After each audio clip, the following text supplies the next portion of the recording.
News First, Newsline with Faraz, Shauketaly. And a very good morning to you. This is Newsline Live. As usual, we're broadcasting from the Newsfirst studios in Dawson Street in Colombo.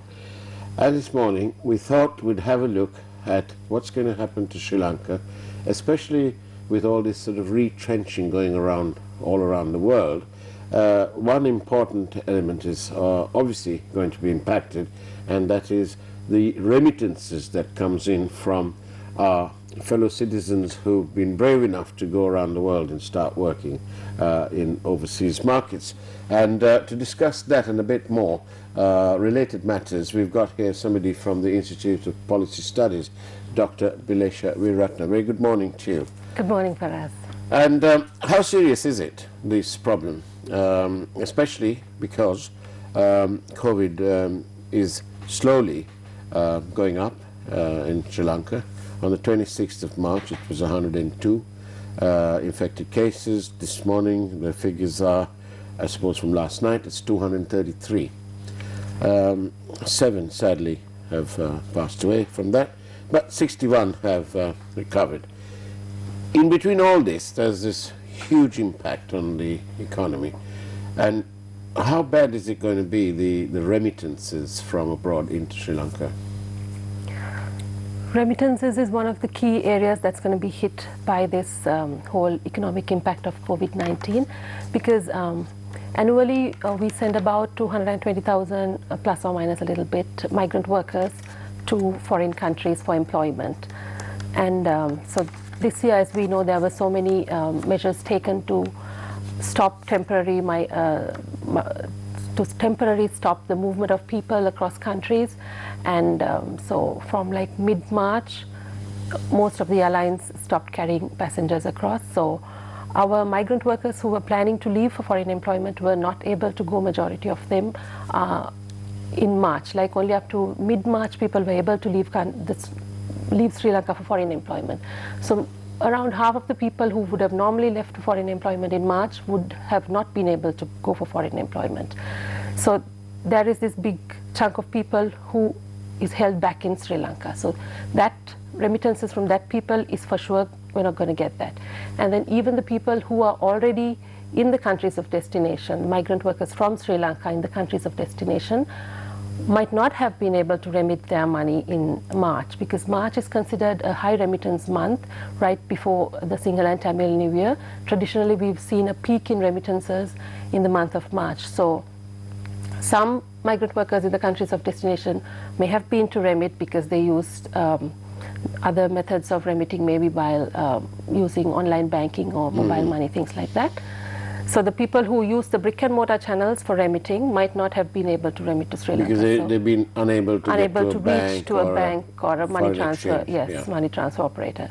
So because of that, there will be a significant impact on March remittances, and going forward in the next couple of months also there will be a contraction in remittance received to Sri Lanka, because not only that people are unable to move about to go and send money to Sri Lanka, then the economies in the countries of destination are shrinking. They might not have the same number of people working, so there might be layoffs, there might be furlough situation, there might be a number of hours cut.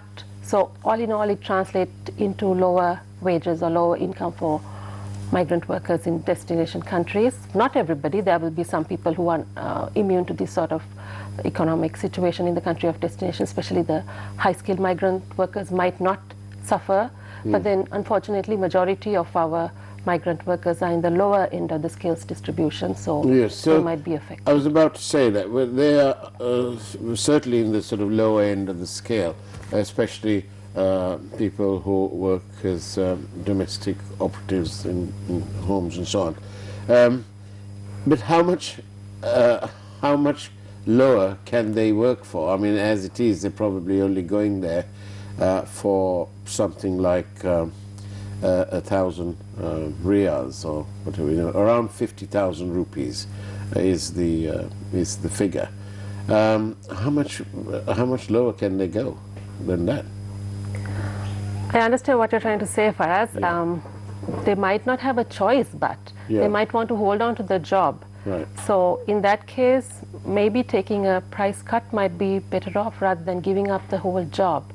So there has to be a, And they can't come back now anyway. they can't come back now anyway. So rather than being there without a pay, might as well get something because you're already in the country of destination. You have, and the other thing is these people make a lot of effort and investment to go into the country of destination. That's right. They borrow money Yes. at very high interest rates from quite likely the polymudalalis of this world. Most often. But then that is not the situation for female domestic workers to the Middle East, because that's a different scenario, and they are often paid by the employer in the country of destination. The entire recruitment fee is paid for that small segment of migrant workers, the domestic workers to the Middle East countries. But all the others, they have to pay their own recruitment fee. I don't mean to make a joke out of this, but I can't help but wish that I was a fly on the wall in one of these households in the Middle East where the madam is now going to do the mopping instead of her domestic operative from Asia.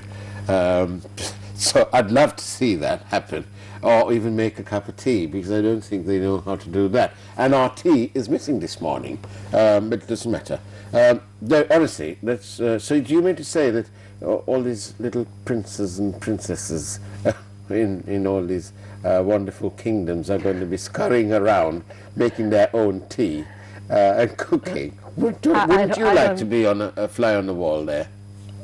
I would like to be a fly on the wall, but I would not like to see our Sri Lankan migrant workers not having the job in that household. That's true. So That's true. maybe they will not send them back. Yeah. Whoever's there, I have a feeling they will keep them on. I think with, so, with because lower wages these or people some are other also deals. rather loyal Yes, to them, aren't they? exactly, You know, yes. And they- the migrant, especially in the case of female domestic workers, the employer has invested a lot of time and effort to find this person. Yes. So they might not want to lose this person. Yes, indeed. So in that context, they might keep her on. In a different context, maybe.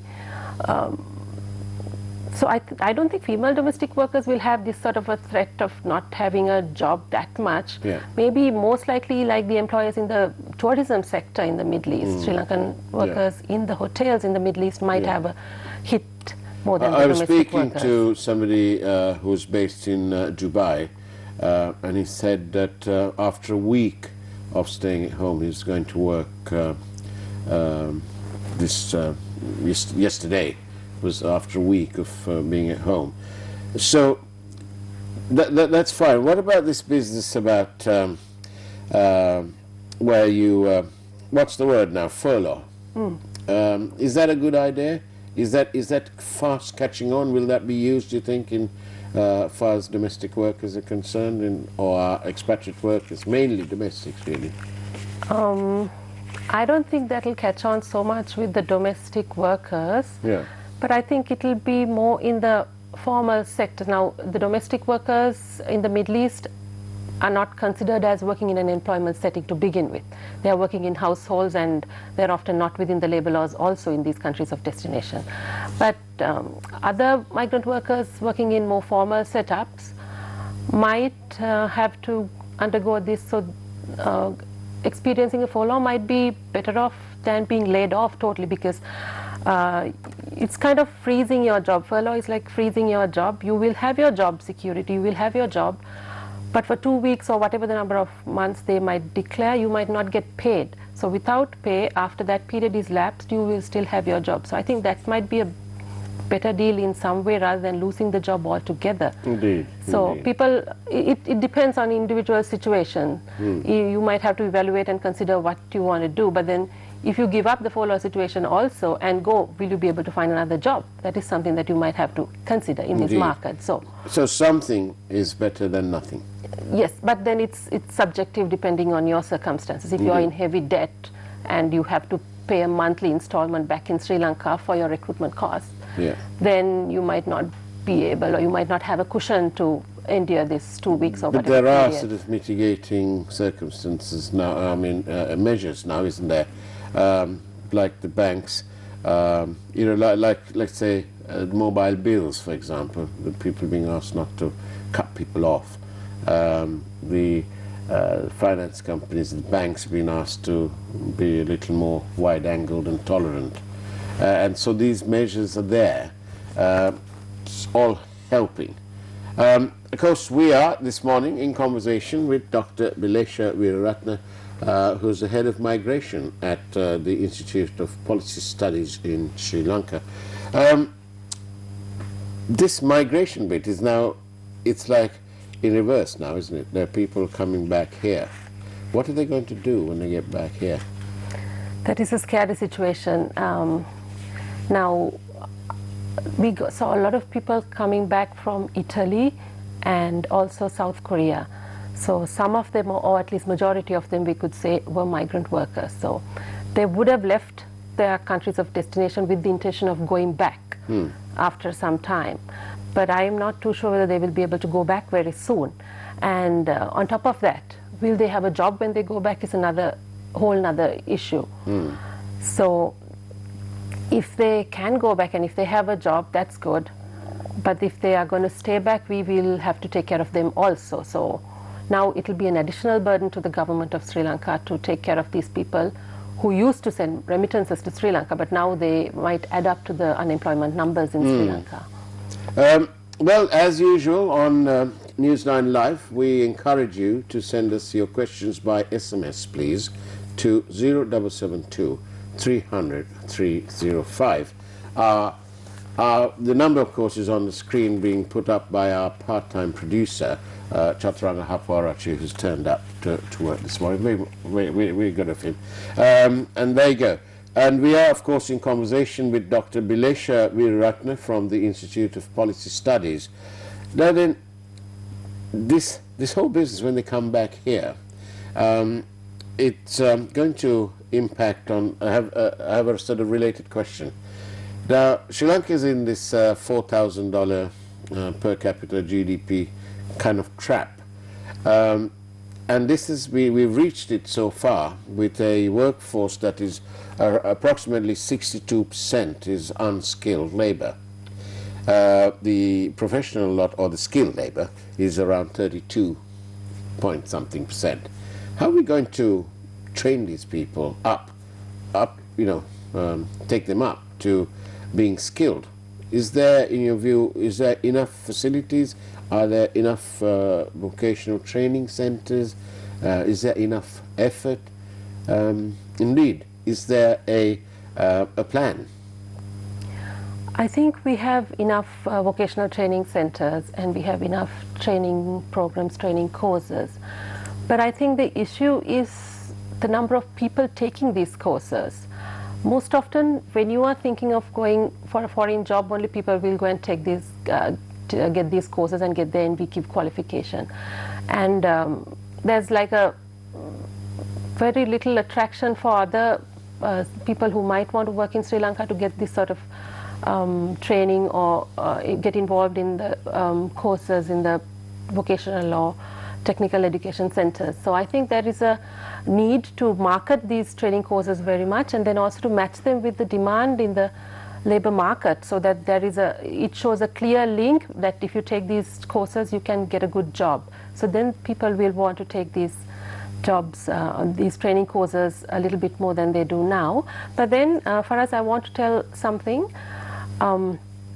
Not all low-skilled work is bad, and not that we have to train all low-skilled workers to become better skilled workers, because certain jobs in this day and age will not be automized or not be automated. So we might need people to do certain jobs like caregiver, child care, elderly care, of course, domestic work. So we have to, we don't have to upskill them and make them into a total different group of people doing a totally different occupation. Maybe you can give them a little bit of skills to do that job better. And they could get certified, a higher wage perhaps. Indeed. But in the same occupation group, because there is a demand for Sri Lankan workers in this type of work, because Sri Lankans are identified to be caring and nurturing in terms of child care as well as elderly care. So there is a demand for this Indeed, segment. and Sri Lanka as a whole is well known for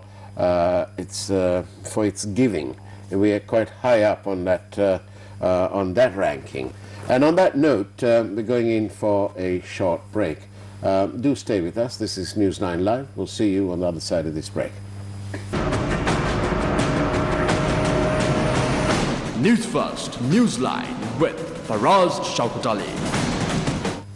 And welcome back to Newsline Live. This morning we are in conversation with Dr. Bilesha Weeraratne, who is Head of Migration at the Institute of Policy Studies, Sri Lanka. Dr. Weeraratne, welcome back from the break now. And this time we're also joined by our wonderful tea. You were saying that there is you don't need to do training for everybody, like the caregivers and so on. But if we were able to train them up formally, just to cut out the rough edges, if you like, and polish up certain parts, and certify them and give them certification and so on, they will then be internationally acceptable and recognizable. Caregivers in Britain, I know from experiences, they are very much in demand and very highly prized even, because they do such an essential service. So do you think that is something that we can look at over here in Sri Lanka too? Yes, Faraz, that's something we can look at, but it's something that's already happening also. Right. The Sri Lanka Bureau of Foreign Employment has this pre-departure training, right. And after the training, the female domestic workers are given a certification. It's an NVQ certification that they do receive. Right. But the issue is not everybody goes through the formal channel. Right. To go through the Sri Lanka Bureau of Foreign Employment and get this pre-departure training and the certification. Right. Some people go through informal channels and find a job in other ways, so then the certification is not checked by the employer in the country of destination. Right. For those kind of people, then they fall into other vulnerable situations because they might not have employment protection, they might not have a good employer. If the employer does not provide the agreed salary or the conditions, there's no way for them to kind of complain about the situation, because to begin with they have not come formally from Sri Lanka. So Right. There is a mixed dynamic scenario in terms of labor migration from Sri Lanka to foreign countries. Thank you for the questions which are coming in by SMS on 0772 300 305. Our guest today is Dr. Bilesha Weeraratne from the Institute of Policy Studies. One of the questions somebody's asking is that the vision of President Nandasena Gotabaya Rajapaksa was that he wanted the per capita GDP to be at least 6,500 in 5 years, meaning in his term. We'll say in his first term. We don't know if he's going for another one, but still.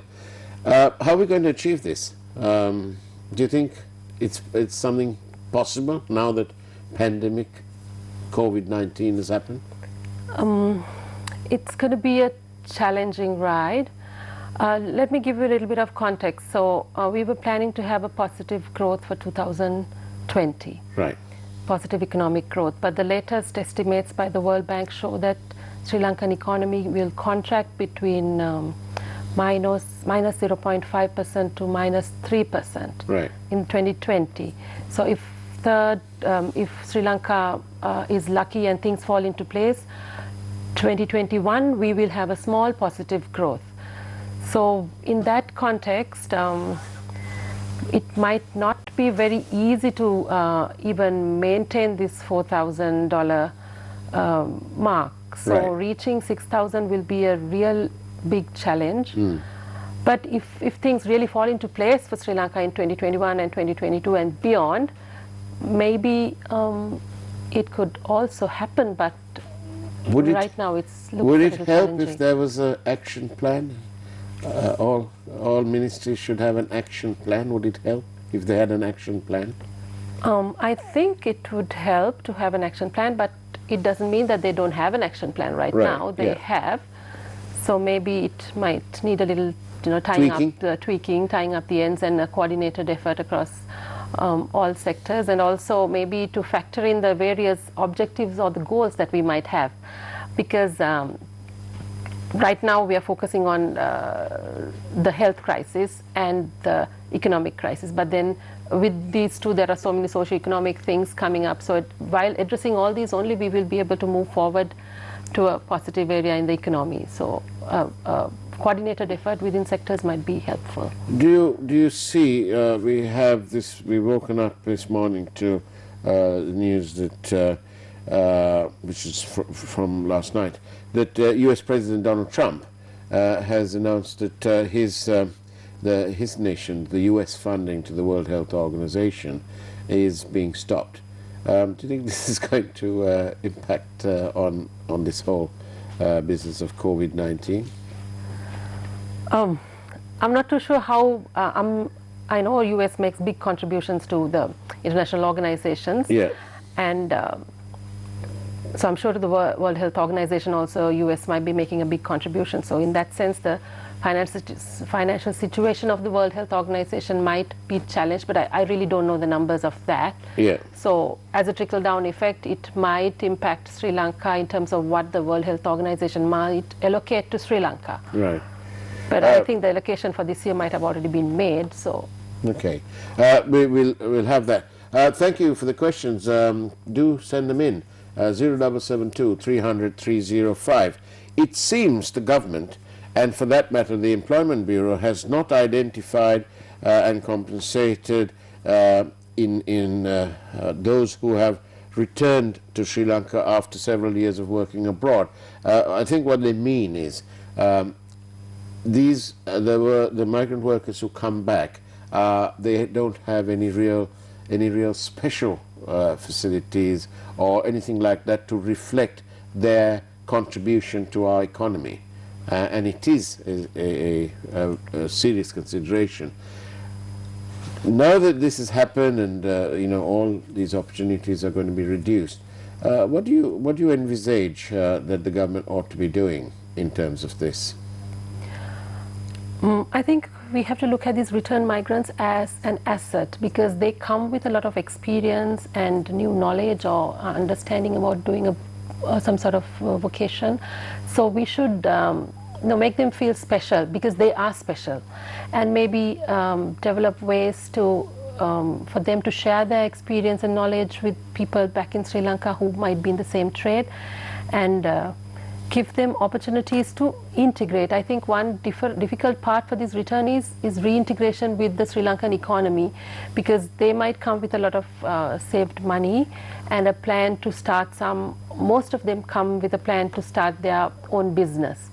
But then they find it very challenging to start something on their own in Sri Lanka, because now they've got used to certain facilities, certain ways of doing things in the country of destination, and there's a difference between how things are done in Sri Lanka.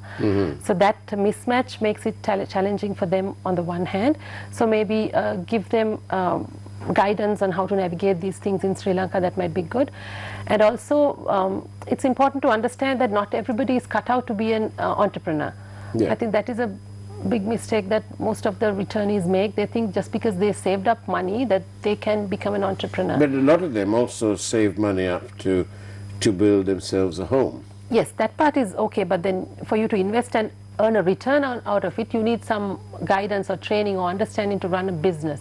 So maybe that sort of support can be given by the government to a longer period, not just as soon as they come for 2-3 months, but be with them, guide them for a longer period of time, or put them in touch with the business community so that they can kind of learn the ropes and start something.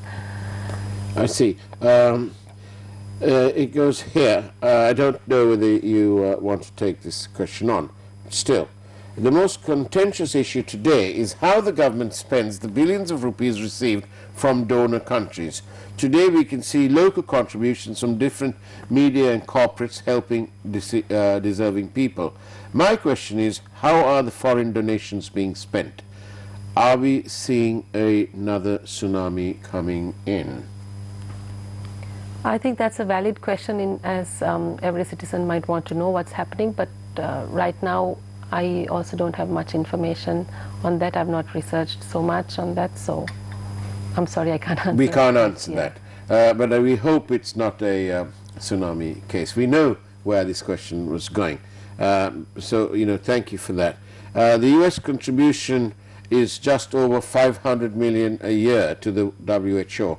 And I think we have taken that, but thank you for giving us the number.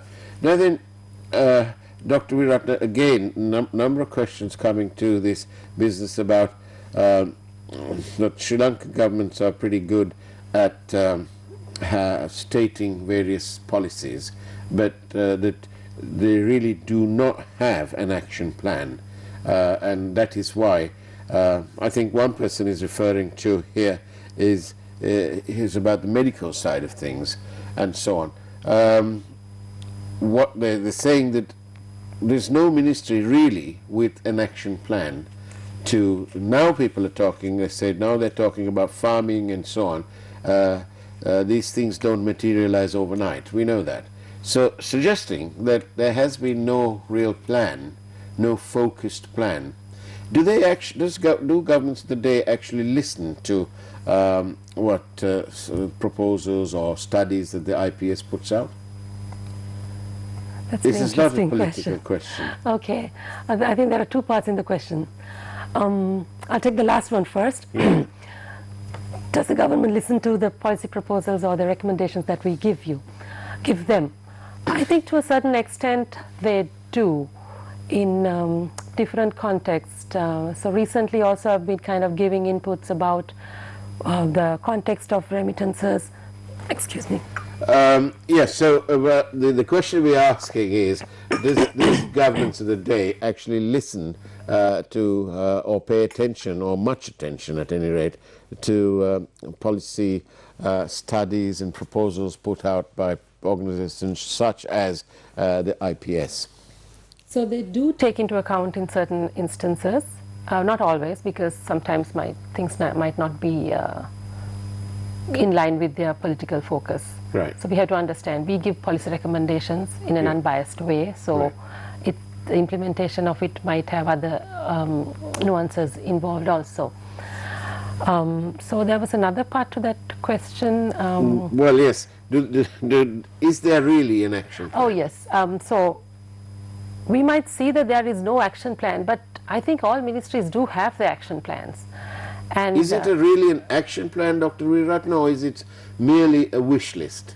Within the policy, normally there is an action plan also, and they're tackling it one by one within their capabilities and capacities. But I think what we have to understand is the action plan will kind of be very futuristic and trying to achieve so many things, but then within the capacity, the political context, how the policy priorities change, so it might not be able to be consistent with it. So that is a systemic issue in Sri Lanka for so many years. Right. So that has to change separately. I don't want to drag you into this because you are who you are and your organization is what it is. But let me give you an editorial insight into this action plan or lack of action plan. In Sri Lanka, the so-called emergency power came in approximately 1996. Between 1996 and now, the colossal, significant, huge sums of monies in dollars has been spent on paying supplies of emergency or standby power. No steps have been taken by the engineers at the CEB and the PUCSL or anything like that to bring in equipment that can be used for standby over all these years. It's over nearly 25 years now, and still they're carrying on about the need to buy in power on a standby basis when they could have done this years ago and had mobile units spread around the country to be used when it's needed. That's what we mean about an action plan, missing action plan, and it's the same. Since independence in 1948, 72 years later, do you realize that in Sri Lanka we've had a mere 580 ICU beds? Incredible, isn't it?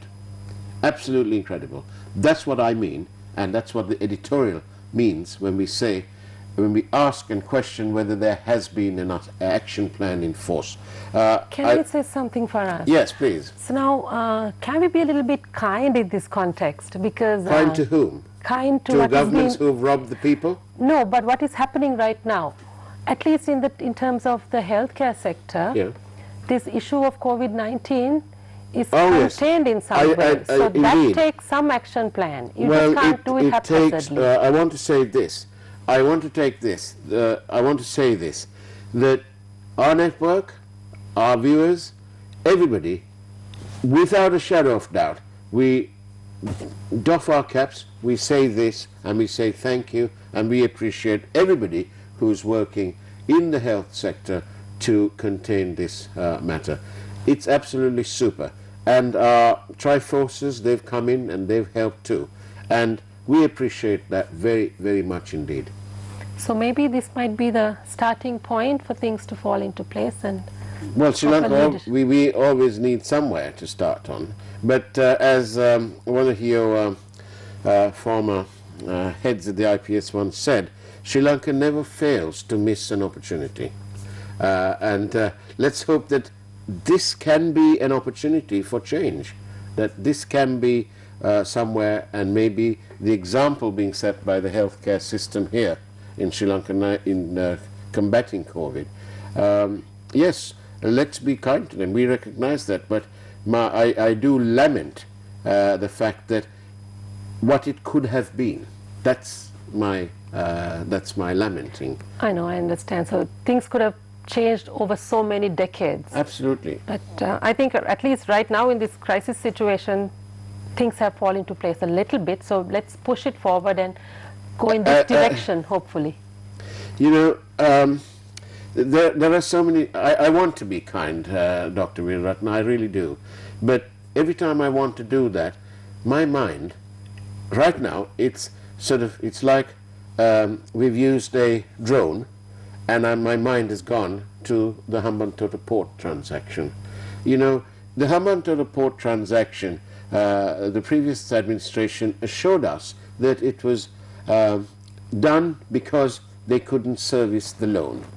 And so they gave a lease to the Chinese for $1.2 billion. The money came in, it went to the SLPA, which is the arm dealing with that. And then we had the situation where the money was sent to the consolidated fund of the Treasury, which is also well and good, and that's the proper way it is. But then we had the former Prime Minister saying that this loan had been paid, only to be told by the people at SLPA that at the time the statement was made, the loan was still very active. And so the money appears to me to have been frittered away. So you can see the conundrum I'm facing. I want to be nice and kind and say, look, they're doing the best they can. But the facts speak for themselves. You know, so I'd love to bring the Minister of Health here and ask her what on earth is happening. I want her to tell me that she has enough of money and enough of support, and that the red tape isn't red tape at all, that the COVID test kits have appeared in this country and so on. So I do want to be kind. Don't you want to be kind too? I think I am already. You think you're already kind. But honestly, you made a good point, Dr. Veeraratna, that the healthcare workers and the system in controlling this is working, and it's doing pretty well. But what do you, from a citizen Sri Lanka point of view, what do you have to say to all these people who've broken the curfew laws and rules and taking it easy? I think that's terribly irresponsible and selfish of them, because just because they think that they can go out, they cannot go out because there's a whole chain of events that will impact so many other people. So I just don't approve any of that. So if you are supposed to stay at home, just stay at home. It's your home, you're not in some other place, so you should be able to stay. I know there are certain emergency situations, but then there are ways to handle it and ways to go out, not just to break the curfew. Mm-hmm. So, and there are actually enough rules in place, isn't there? If you need to get to the pharmacy, this is not some draconian law. if you explain it, and if your intent is really to go out there and stand in the queue or whatever and get your medication, your prescription prescribed or dispensed, then you can. I'm sure the police, the Triforces will be accommodating, but they're not going to be accommodating if you're going in there. You're just using that as an excuse, and you will be found out, and you'll be in trouble. And that's very irresponsible. I wonder if we can just throw this last question in. Somebody's asking you what your thoughts are about the depreciating rupee dollar. It says here the rupee against the US dollar has gone up to nearly 200 plus. Where will this stop, and when do you think it will stop? Is it something that you are able to throw some light on? I will not be able to give a proper number as to where it's going, because there are so many dynamics going on, and I don't want to give a number and then be accountable for it, because I just can't pluck a number out of the sky and say I have to do some analysis and say. But right now, given the context, the global context and the Sri Lankan situation, I have a feeling it might depreciate a little bit further. But then on the other hand, there are so many efforts, measures taken by the central bank to curtail this. So the interest rate has been changed, and then there have been so many foreign exchange regulations that has been kind of made flexible. People are invited to send remittances to Sri Lanka, and then there was this new special deposit account, I think that was introduced by the central bank, where foreign currency is remitted and deposited. If it is deposited for over 6 months, there will be an additional 1 percentage point in interest. And if it is kept over 12 months, I think it's 2 percentage points. And then there are measures taken to curb the outflow of foreign exchange from Sri Lanka. All good sort of measures. All good. So then if we kind of... To a point. So if we kind of be able to amass a significant amount of foreign exchange, that will impact the foreign exchange rate. And because I speak as a person from a group that has several companies. We've got several companies, and a number of them depend on raw material imports, and so we are mindful of that too. We're mindful of the huge workforce that have worked for this group, because this group is used to adversity, having been burnt down to the ground in 1983 and then having come back. But at that time the economy was good, and it was our chairman was able to rebuild it all again to the position we're in now. But this time round, the whole world, the economy will be is being impacted. So what do you think? How difficult is it for businesses in this country to maintain their stability and so on? It is going to be very difficult to maintain stability, but then it's going to be even harder if businesses and companies try to operate with their traditional models. I think they have to be flexible and find out new ways, and if you have a big staff, don't wait until the traditional business comes to you. Just be flexible, be innovative, and try to recreate something that you can do with this staff right at this moment and use them in a different way, so that maybe this is an opportunity. But if you try to stay very static, it is going to be harder. Try to be dynamic and go with the flow a little bit, so that this challenge or the shock can be absorbed in a manageable way.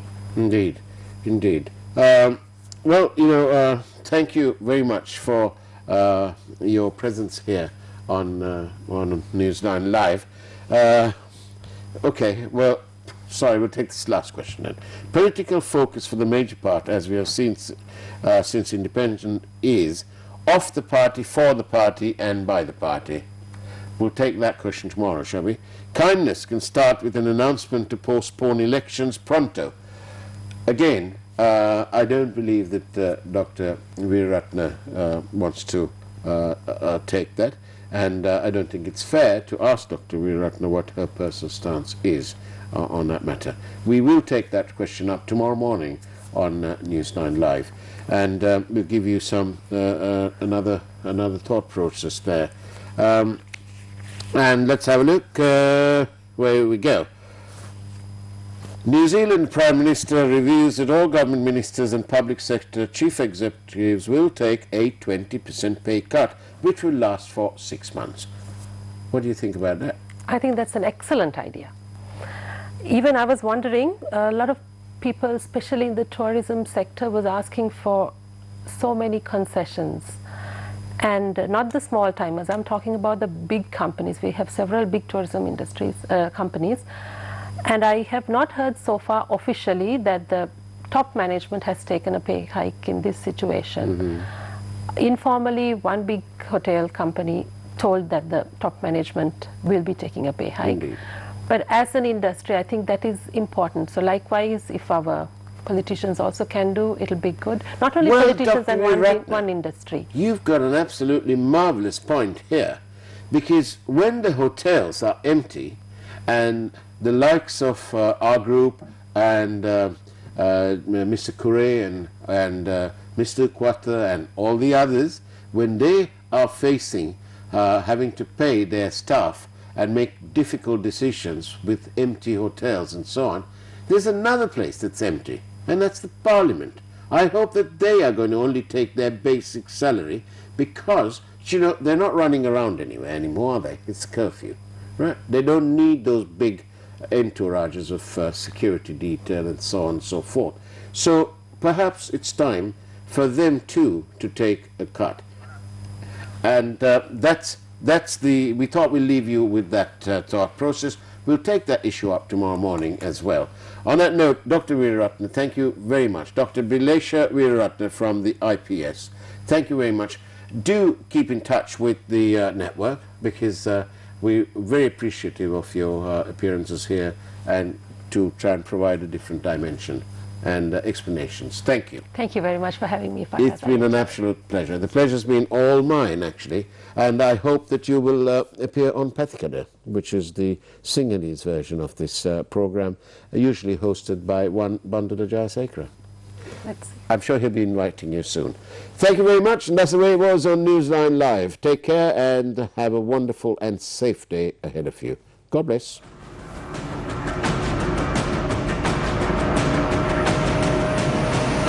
Newsfirst, Newsline with Faraz.